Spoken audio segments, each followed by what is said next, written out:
From Hollywood, it's time now for... Johnny Dollar. Johnny Dollar? Spell it. Johnny Dollar.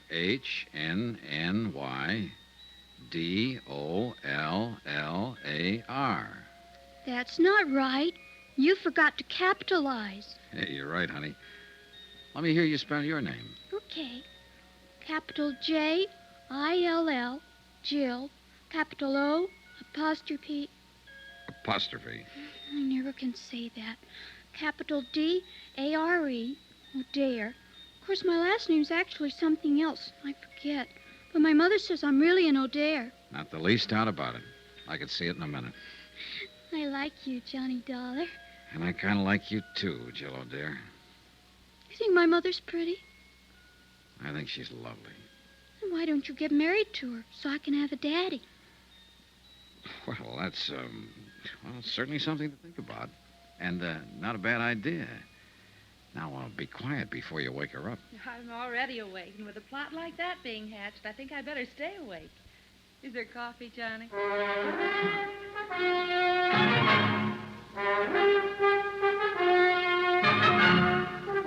Tonight and every weekday night, Bob Bailey in the transcribed adventures of the man with the action-packed expense account, America's fabulous freelance insurance investigator. Yours truly, Johnny Dollar.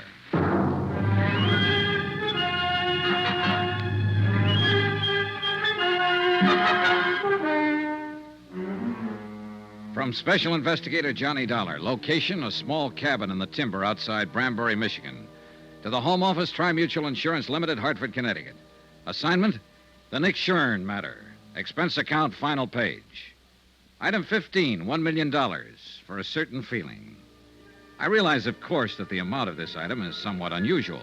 It may be cause for mild criticism by your accounting department, unless the accompanying report includes an adequate and detailed explanation. Therefore, to avoid unnecessary correspondence and delay, I am attaching said explanation herewith. Here's your coffee, Kathy. Thanks.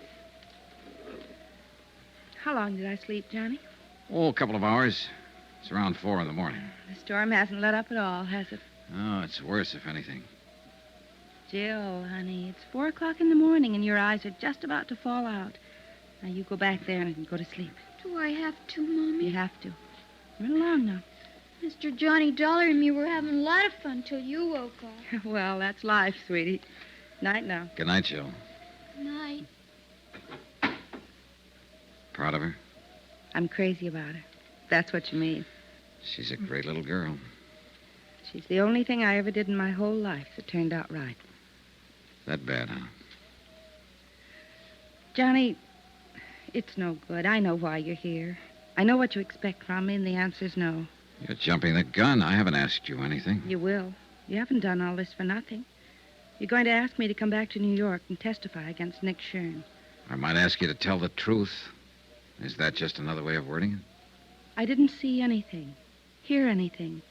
I don't know anything about it, and I have nothing to say. So Nick Shurn gets away with another murder.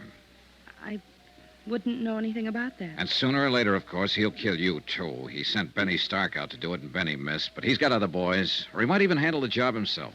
Why? By now he ought to know that I'm not going to tell. But there's always that chance you might change your mind. And Nick's a gambler, but he likes the odds on his side. He doesn't take chances. Whenever he can, he stacks the deck. I wish I could help you, Johnny. But I don't know anything about it. I left before it happened. How long have you worked for Nick Shurn? Known him? 2 years. I'm not wide-eyed about him, Johnny. I've heard what he's been, what he may even still be, a gangster, hoodlum, racketeer, but that's none of my business. The club was legitimate, and my job there was on the level, and he never got out of line once. And no doubt he's always been kind to his mother and loves dogs and children. I wouldn't know, except children.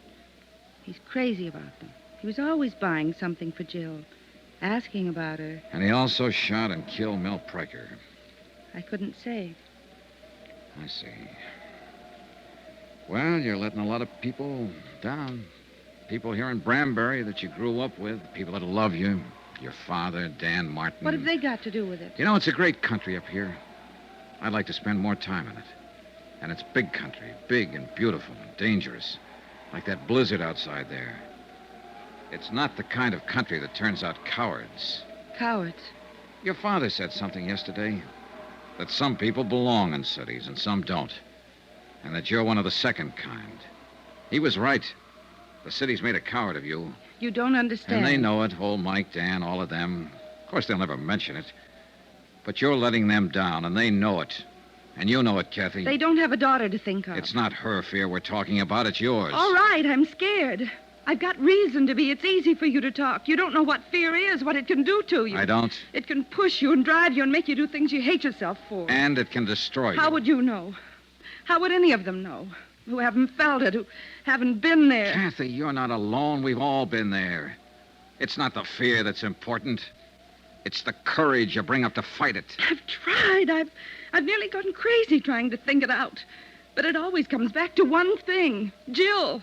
She's what counts. Nothing else matters. And if you love her, teach her to grow up without fear. Sacrifice anything if you have to, even your life, but teach her courage. There's nothing greater you could do for her. It's all right, Kathy. It's all right. It's all right. I knew what was right, Johnny. I knew all the time. Sure. Of course you did. All you needed was a little push. Want to tell me about it now? I was there at the club that night. When it happened, I stayed after closing. I had some presents for Jill, and I wanted to wrap them before I took them home. Nick and Mel Pryker were upstairs in the office. Nick was there? Yes. I could hear them arguing. They didn't know I'd stayed, and then... Go on. I heard Mel yell out. He said, "No, Nick, no." And then I heard the shots. Yes? I didn't even think. I ran up to the office.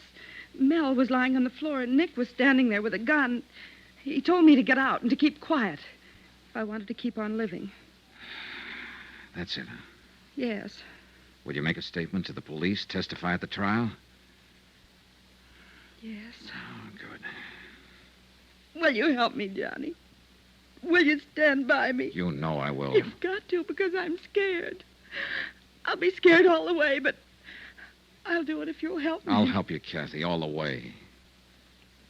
Now, why don't you curl up here and get some sleep? Come on. Maybe now I can sleep. It's going to be all right. Thanks, Johnny, for giving me the push. Oh, sure, honey. You know something, Johnny? I'm with Jill. I like you, too. She went to sleep with her face against my chest. And after a while, little Jill came tiptoeing in and curled up on the other side. And I sat there holding them both, thinking and waiting for the dawn. So that's what I mean about $1 million feeling. True, it wasn't my little girl, or my big girl either. But for the moment at least, well, that item still goes. I'll still tag that feeling at $1 million. And I was sorry when the storm was over and a rescue party came out from town. Because I felt I'd had one moment in a lifetime that I'd never find again. Good King Wenceslas looked down on the feast of Stephen when the snow lay round about. The big event of the year in Branbury was the Christmas Eve show in the town hall. There was music and a pageant and singing, and everybody took part in it, from the youngest kid in town to the toughest old grizzled lumberjack from the back hills. Jill was in the children's chorus, and old Mike was to operate the spotlights, so they went on ahead. I took Kathy. And since she wasn't quite ready to face people yet, we made a point of getting there late. I didn't care when we got there, as long as I was with her. We slipped in quietly and took seats at the back of the room. The string group from the high school orchestra was playing, and no one noticed us. Not even old Mike, Kathy's father, who was working the spotlights. I hope Jill does all right. She hasn't had any time to practice with Oh, us. she'll do all right. We'd been there about 10 minutes when somebody else came in and slid into the one seat between us and the door. I didn't look around until I felt Kathy stiffen beside me. Oh, no. It was Nick Shurn. Nobody gets excited now or makes any sudden moves. We just sit here quiet like. He slid his hand over to feel inside my coat under my arm. Now backing around, huh? Perfect. I'd left my gun at Kathy's house. Old Mike had been dubious about it, but with Benny dead, I'd seen no reason to carry it. And after all, it was Christmas Eve.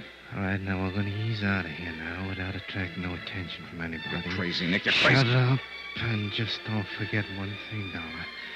I'm not holding this gun on you. It's aimed right at the middle of Kathy's back. Let's go. Johnny. No choice, Kathy. Come on. The back of the room was dark. Nobody paid any attention. Somebody was always leaving or coming back in.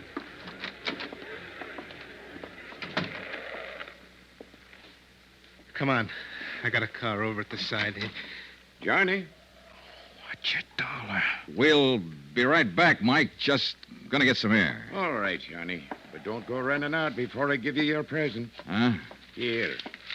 And don't uncork that until you're ready for some serious business. All right, Thanks, Mike. Thanks a lot. Don't mention it. Good luck, Johnny. Yeah, come on, let's get away from here. Johnny, he's going Take to... it easy, Kathy. It's for me. Now what? Oh, no. Jill, go back. I want to see Uncle Nick. Why'd you tell me you were coming here to hear me sing, Uncle Nick? Well, listen. Pick me up. Please, Uncle Nick. Take your hands out of your pocket and pick me up. Look, Jill, you run along now. Who's that? Dan Martin. He's a deputy sheriff, and he's a dead shot. Better do like she says, Nick. Take your hand out of your pocket and pick her up. Uncle Nick? All right, reach in my pocket, Johnny, and take my gun.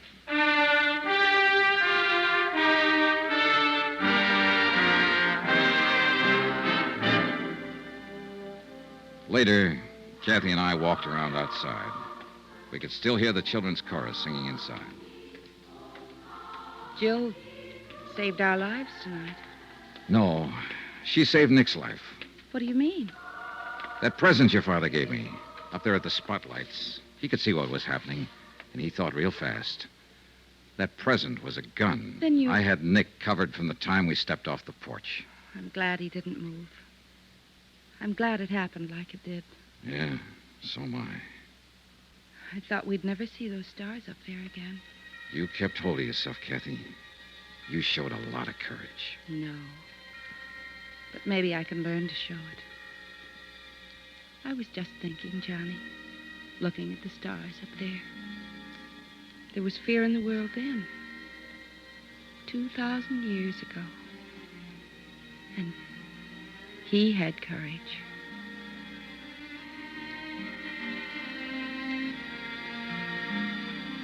Expense account, item 16, $230.40, incidentals in Branbury, and transportation for 2 adults and 1 child, Branbury to New York. Expense account total, $486.20. End of account, end of report. Remarks? Merry Christmas.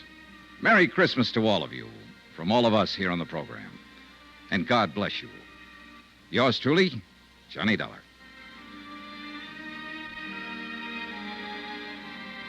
Yours truly, Johnny Dollar, starring Bob Bailey, is transcribed in Hollywood. Written by Les Crutchfield, it is produced and directed by Jack Johnstone.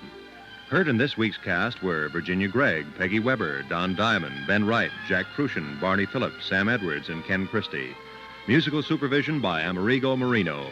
Be sure to join us on Monday night, same time and station, for another exciting story of yours truly, Johnny Dollar, Roy Rowan speaking.